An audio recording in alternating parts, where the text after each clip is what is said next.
It's a maintenance kind of day. Welcome back, everybody, to my channel. It's Paul, and I have some of my larger plants. I'm not going to say that they're huge because people have much bigger plants than I do. I try to stay away from huge plants because it's just a lot, and I don't have a lot of room, obviously. But these are some of my bigger plants, and I got some maintenance to do. So I figured, come along with me, and we'll do it together.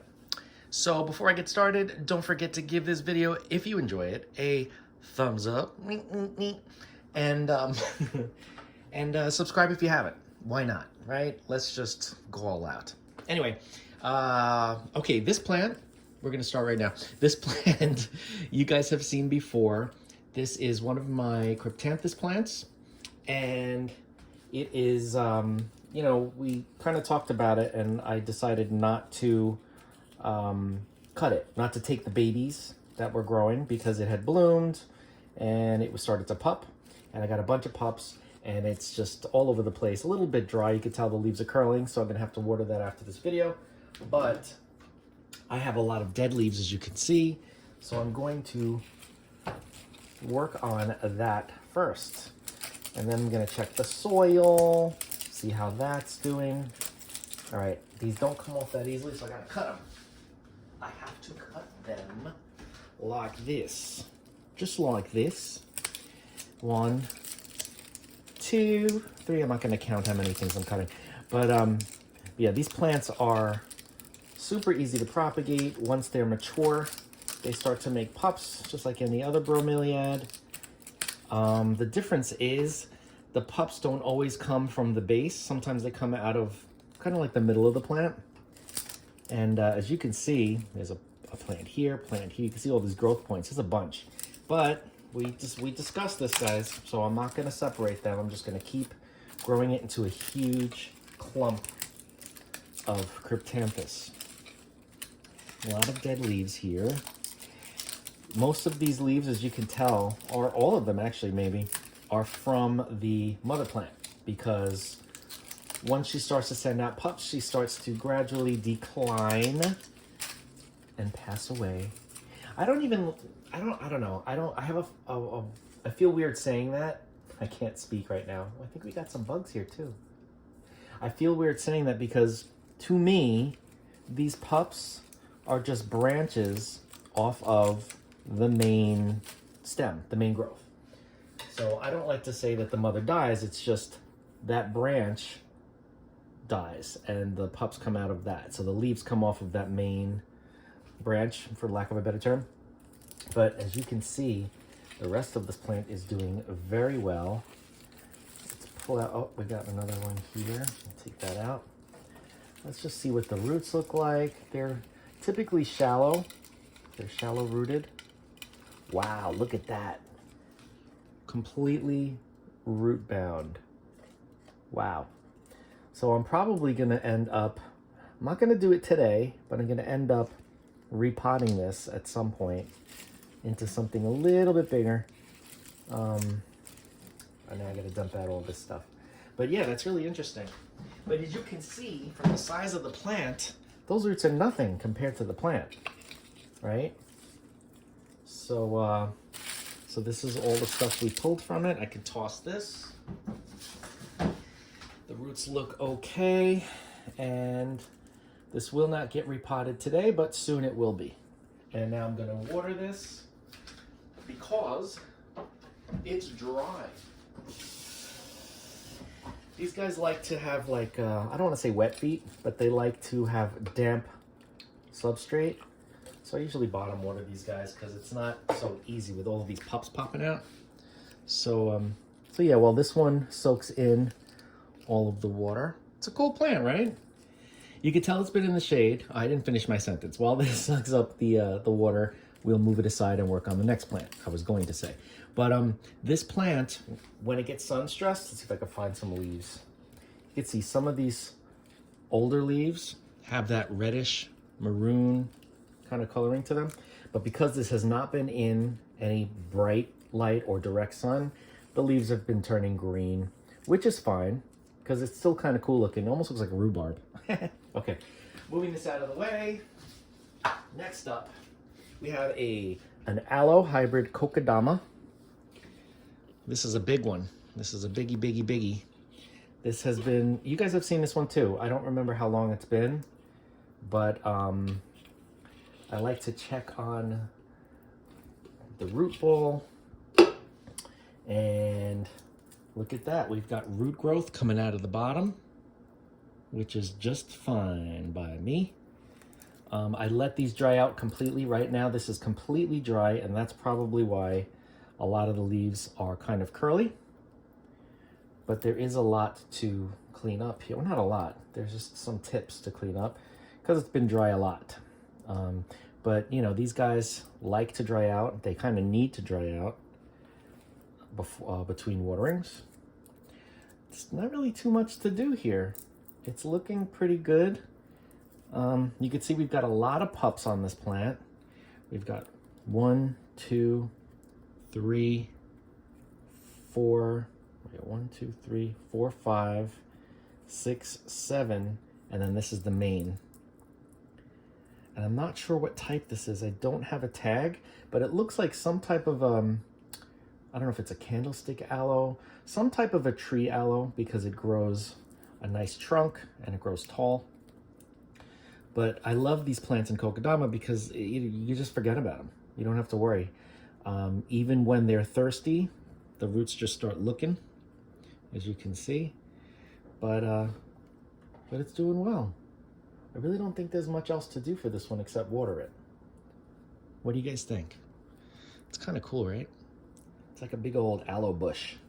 It looks like we have some scale or remnants of old scale. I don't see any new scale. This when you rub the scale and they come off really easily, you know that they're dead.